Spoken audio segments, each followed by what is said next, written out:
नमस्कार, एस्ट्रो ज्योति पल के एक नए एपिसोड में आपका स्वागत है। आज की एपिसोड में हम मंगल दोष इस विषय के बारे में चर्चा करेंगे।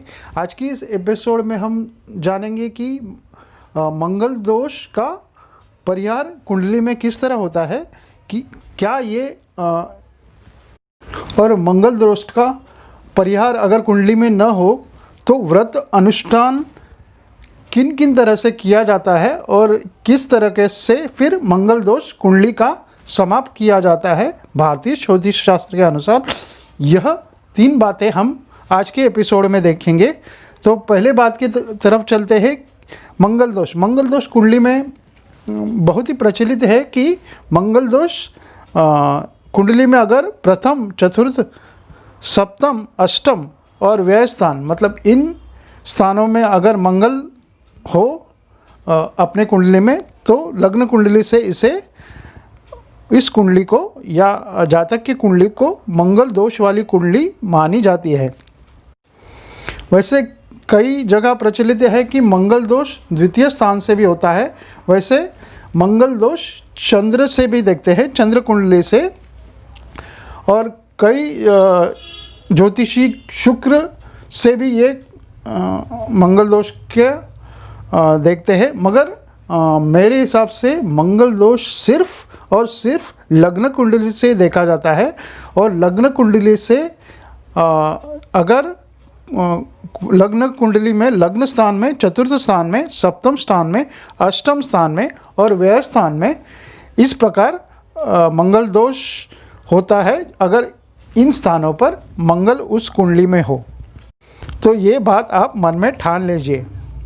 अब ये मंगल दोष का विचार आया कहाँ से? तो शास्त्रोक्त जुड़े नियम इस प्रकार है। बृहद ज्योतिष शास्त्र जो महान ग्रंथ है उसके अनुसार एक श्लोक है, लग्ने व्यय चतुर्थे च सप्तमे व अष्टमे कुज भर्तारि नाश दे भार्या भारता भार्या विनाशा। भावदीपिका के अनुसार लग्ने व्यय च पाताले जामित्रे चाष्टमे कुजे स्त्रीणां भर्तु विनाशा स्तात पूषा भार्या विनश्यति।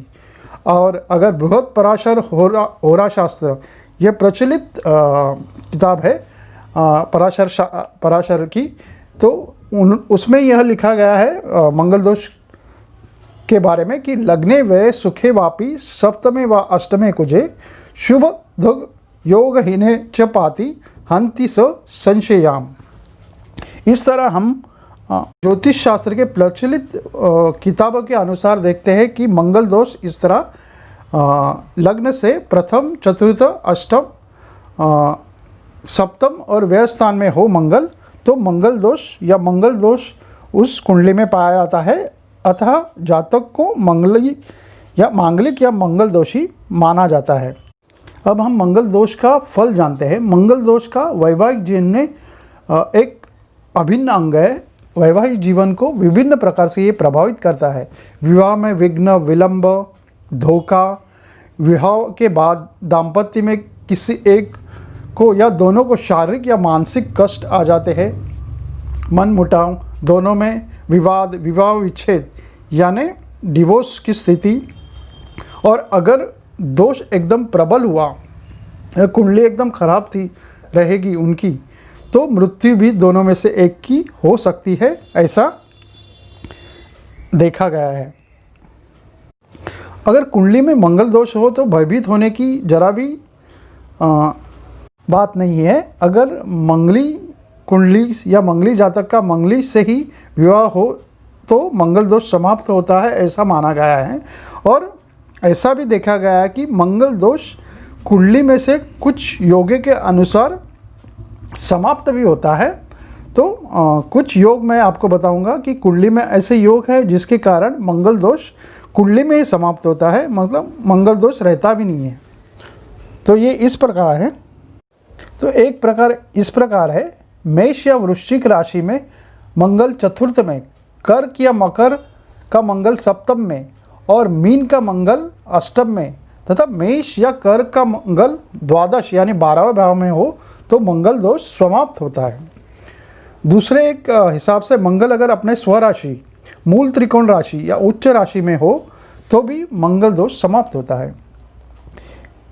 यदि वर कन्या दोनों में से किसी भी एक कुंडली में मंगल इन्हीं 5 स्थान में हो और उसी स्थान में दूसरे जातक के कुंडली में पाप ग्रह स्थित हो तो ऐसा कहा गया है कि मंगल दोष समाप्त होता है।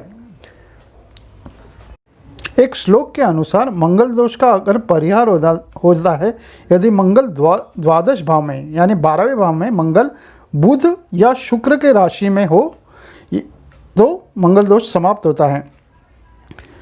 एक श्लोक के अनुसार अगर मंगल दोष यदि प्रथम मतलब लग्न स्थान में, सप्तम स्थान में और बलि गुरु ग्रह या शुक्र ग्रह अपनी राशि में कहीं भी स्थित हो, उच्च राशि में स्थित हो तो मंगल दोष समाप्त होता है। मंगल दोष का परिहार हो जाता है अगर मंगल नीच हो, अस्त हो या वक्री हो, मतलब कुंडली में ये 3 स्थिति में मंगल हो तो भी मंगल दोष समाप्त होता है, ऐसा माना गया है। मंगल दोष अपनी स्वराशि में या उच्च राशि में हो तो भी मंगल दोष समाप्त होता है। मंगल दोष परिहार हो जाता है यदि मंगल गुरु, मंगल राहु, मंगल चंद्र के युति में हो तो भी मंगल दोष समाप्त होता है, ऐसा माना गया है। मंगल दोष परिहार हो जाता है यदि सभी शुभ ग्रह केंद्र या त्रिकोण में हो और अशुभ ग्रह तीसरे स्थान में, छठे स्थान में, 11वें स्थान में स्थित हो और सप्तमेश अगर सप्तम स्थान में हो तो भी मंगल दोष समाप्त होता है। सप्तमस्थ मंगल हो मतलब सप्तम स्थान में अगर मंगल हो और उसकी बृहस्पति की उस पर दृष्टि हो तो भी मंगल दोष समाप्त होता है। मंगलिक दोष का परिहार होता है अगर एक साथी की कुंडली में जिस भाव में मंगल स्थित हो दूसरे साथी की कुंडली में उसमें शनि या राहु स्थित हो तो भी मंगल दोष का परिहार हो जाता है। एक श्लोक के अनुसार मांगलिक दोष का परिहार हो जाता है यदि मंगल मकर राशि में सप्तम भाव में अथवा मीन राशि में अष्टम भाव में हो तो भी मांगलिक दोष परिहार हो जाता है। इस तरह बहुत से ऐसे योग है जिसके कारण मांगलिक कुंडली होकर भी मंगल दोष समाप्त होता है, तो ये डरने की बात नहीं है। तो भी अगर इन कॉम्बिनेशन से भी मंगल दोष आपकी कुंडली में रहता है तो मंगल दोष की शांति के कुछ उपाय है जो मैं बताऊंगा, वो आप नोट करेंगे। तो ये मंगल दोष की शांति होते हुए मांगलिक दोष के असर कम हो जाते हैं और आपका अगर विवाह रुका है या कुछ बातें रुकी हुई है तो इन बातों को विघ्न न आते हुए आपका काम चलते रहेगा। तो ये आप नोट कर रहे, कुंडली में रहने वाले मंगल दोष के शांति के लिए तांबा, मसूर की दाल, बताशा या लाल वस्त्र किसी गरीब आदमी को देकर उसे दान कर दे। दूसरा उपाय है मंगल का मंत्र ओम अंगकारे विद्महे शक्ति हस्ते धीमहि तन्नो भौमो प्रचोदयात्। इस मंत्र का अगर नित्य जप करेंगे तो मंगल दोष समाप्त होता है। मंगलवार को व्रत रखने के बाद अगर मंगलवार को किसी गरीब को पेट भर खाना खिलाकर उसे तृप्त करने से भी मंगल दोष का असर कम होने लगता है। अपने घर के भाई बहनों को विशेष ध्यान रखें। मंगलवार को कुछ उन्हें उपहार दे। ज्योतिष शास्त्र में मंगल हमारे रक्त का घटक माना गया है, अतः ऐसा खाना खाएं जिससे आपका रक्त शुद्ध रहे। मंगल दोष का अगर आप में प्रभाव होगा तो आप क्रोधी, चिड़चिड़े बन जाएंगे, अतः क्रोध को कम करना ही मंगल दोष को खत्म करने का एक बेहतरीन उपाय है। अगर किसी भी कारणवश अगर बहुत ही खराब कुंडली है और मंगल दोष नहीं हो रहा है या किसी जाति का या जातक का विवाह नहीं होता मंगल दोष के कारण और कुंडली में इसका परिहार भी नहीं होता, तो मैं व्रत और अनुष्ठान आपको बताऊंगा जिस व्रत और अनुष्ठान से मंगल दोष खत्म होता है और शादी की राह खुल सकती है। मंगला गौरी और वट सावित्री व्रत करने से मंगली कन्या का विवाह दोष जो रहित रहते हैं लड़कियां, वो ख़त्म होके विवाह उनका सफल होता है और विवाह के बाद भी कष्ट नहीं आते या विवाह में रोक टोक होती है तो चली जाती है। जिस किसी कन्या में कुंडली में मंगल दोष है वह विवाह से पूर्व गुप्त रूप से घट से या पीपल से विवाह करने का भी एक प्रचलित उपाय है, तो फिर उनके शादी में दोष नहीं लगता और मंगल दोष भी समाप्त होता है। जैसे किसी कुंडली के कन्या में मंगल दोष है और जो मंगल दोष नहीं निकल रहा है और लड़के को कुंडली में मंगल नहीं है, तो इस तरह वो पूर्व गुप्त रूप से या घट या पीपल से विवाह कर सकते हैं और दोष समाप्त कर दे, शादी भी कर सकते। प्राण प्रतिष्ठित विष्णु प्रतिमा से विवाह के पश्चात अगर कन्या विवाह करती है तो भी इस दोष का परिहार हो जाता है, ऐसे माना गया है। मंगलवार के दिन व्रत रखकर सिंदूर से हनुमान जी की पूजा करने से एवं हनुमान चालीसा कहने से या नित्य पाठ कहने से मंगल दोष शांत हो जाता है। कोई इस उपाय से अलग उपाय से कार्तिक जी की पूजा भी इस दोष से लाभ मिल सकता है। महामृत्युंजय जब सर्व बाधा का नाश करने वाला होता है, इस मंत्र से मंगल ग्रह की शांत करने से भी वैवाहिक जीवन में जो मंगल दोष का प्रभाव होता है वो कम होता है।